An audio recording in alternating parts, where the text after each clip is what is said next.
Hi hello నమస్తే అందరికీ నా పేరు నరేష్. డబుల్ బెడ్రూమ్లకు సంబంధించి రాష్ట్ర వ్యాప్తంగా ఎల్టూలో ఉన్న వాళ్ళం మనకు సంతిలో ఎప్పుడు వస్తుందని ఎదురు చూస్తున్నాం.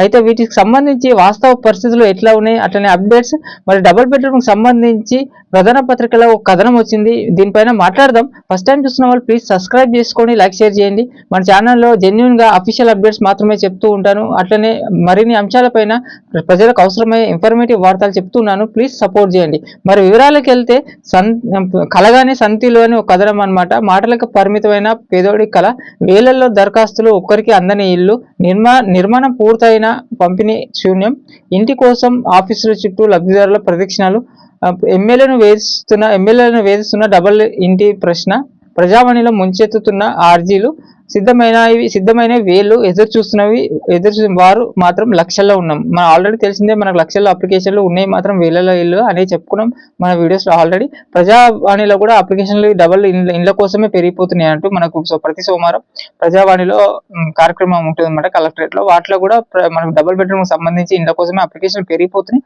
ఎమ్మెల్యేలను కూడా ఇదే వేధిస్తుంది అనమాట. కాకపోతే ఉన్నాయి తక్కువ లక్షల అప్లికేషన్లు. కలగానే సంతిలోనే ఒక కథం అనమాట ఇది. అయితే పూర్తిగా మాట్లాడదాం దీనిపైన డీటెయిల్స్. ఇంకా చెప్తున్నా, ఎన్నికలప్పుడు ఇచ్చిన హామీలు, అధికారుల హామీలు, సొంతింటి భరోసా కలగానే మిగిలిపోతున్నాయి. వేలల్లో దరఖాస్తులు రాగా జీహెచ్ఎంసీ పరిధిలో పూర్తయినాయి. పంపిణీకి సిద్ధంగా ఉన్న ఇళ్ల సంఖ్య వేలల్లో ఉన్న కేటాయింపు మాత్రం ఎక్కడో ఫైల్లో నిలిచిపోయినాయి. పేదల ఆశల్లో కలలోనే వర్తిస్తుంది. ప్రతిరోజు ఆఫీసుల చుట్టూ ప్రదక్షిణలు చేసే లబ్ధిదారులు త్వరలో ఇస్తాం అనే మాట తప్ప చేతికి ఏది అందడం లేదు. మనకు ఆల్రెడీ తెలిసిన త్వరలో ఇస్తున్నాం, ఇప్పుడు ఇస్తున్నాం, అప్పుడు ఇస్తున్నాం, డిసెంబర్లో అని మనం కూడా చెప్పారు. ఇంతవరకు చేతికి మాత్రం ఏది అందడం లేదు అని వస్తుంది అనమాట వార్త ఇది. ప్రజావాణిలో ముంచెత్తిన ఆర్జీలు సంఖ్య కూడా పెరిగిపోతూనే ఉంది. నేను ఆల్రెడీ చెప్తున్నాను, ప్రజావాణిలో ఈ సంఖ్యనే పెరిగిపోతుంది. ఇంటి కోసం ఎదురు చూసే వారి ఆతృత రోజు రోజుకి నిరాశగా మారుతుంది. అంతే కదా, మనం చాలా 2 ఏళ్ల నుంచి ఎదురు చూస్తున్నాం. ఈ ప్రభుత్వం వచ్చినప్పటి నుంచి ఇందిరమ్మ ఇళ్ల పథకం మనకు వస్తుందా ఏమో అని కూడా మనం చాలా మంది ఎదురు చూస్తున్నాం. కానీ అది కూడా కలగానే మిగిలిపోతుంది. ఇప్పటి వరకు లేదు.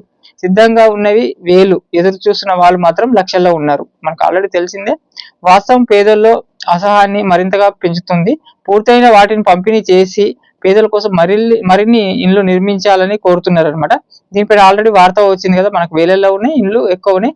అయితే ఇప్పటి వరకు డబుల్ బెడ్రూమ్ కేసీఆర్ ప్రభుత్వం ఉన్నప్పుడు డబుల్ బెడ్రూమ్ ఏవైతే ఉన్నాయో వాటికి పంపిణీ పనులు పూర్తి చేసి డిసెంబర్ లోగా పంపిణీ చేస్తామని ఆల్రెడీ వార్తలు వచ్చినాయి. జెన్యున్ అప్డేట్ అనమాట. ప్రభుత్వం వచ్చిన వార్త పంపిణీ చేయడానికి రెడీగా అయితే ఉన్నాయి. అయితే ఇప్పటి వరకు దానిపైన వార్తలు రాలేదు, సమాచారం లేదు ఏ విధంగా ఇస్తారో, ఎక్కడ ఇస్తారో అనేది. ఇంకా డిసెంబర్ నెలాఖరులోగా అన్నారు కాబట్టి చూద్దాం. అయితే మన పొంగులేటి శ్రీనివాస్ రెడ్డి గారు కూడా మాట్లాడుతూ ఇందిరమ్మ ఇళ్ల పథకం పైన డబుల్ బెడ్రూమ్ సంబంధించి ముఖ్యంగా అర్బన్ ప్రాంతంలో రాష్ట్ర వ్యాప్తంగా కూడా పేదలకి, అసలు జాగా లేని పేదలు అంటే ఎల్టూలో ఉన్న వాళ్ళకి G+3 హైదరాబాద్ సరౌండింగ్స్ అర్బన్ ఏరియాలో మరి ఎక్కడైనా సరే G+3 నిర్మించి అందరికి అర్హత గల వారందరూ కూడా ఇల్లు కంపల్సరీ ఇస్తాం. ఈ 2 ఏళ్ల ప్రణాళిక అయితే సిద్ధం చేసినాం అని కూడా క్లియర్ గా చెప్పింది అనమాట. అది త్వరలోనే డబుల్ బెడ్రూమ్ G+3 సంబంధించి మరి దానిపైన నివేదిక ఇస్తాం, దానిపైన తొందరగానే వార్త వస్తుందని కూడా వివరించిండు. మరి ఇది వార్త, ఇది వాస్తవ పరిస్థితులు ఇట్లా ఉన్నాయి. మనకి చాలా మంది ఎదురు చూస్తారు. మనకు ఇంకా 1 year 2 years పడుతుంది. ఇప్పుడున్న డబుల్ బెడ్రూమ్ లో అయితే లక్కీ డ్రా ద్వారా ఎవరికి వస్తుందో వాళ్ళకి లక్కీ అనమాట. మరి అందరికి రావాలంటే కూడా ఈ ప్రభుత్వం అయితే ఇస్తామని చెప్తుంది. G+3 నిర్మించిన తర్వాత అప్పుడైతే చాలా మందికి రావచ్చు. ఇంకో 1 year 2 years లో చాలా మందికి వస్తుంది. ఇది డబుల్ బెడ్రూమ్ అసలు స్థలం లేని పేదలకు సంబంధించి వార్త. మరి ప్రభుత్వం కొంతమందికైనా వస్తుందని నా అభిప్రాయం. దీనిపైన ఎప్పటికప్పుడు అప్డేట్స్ క్లియర్ గా ఉన్నట్టు చెప్తూనే ఉంటాను.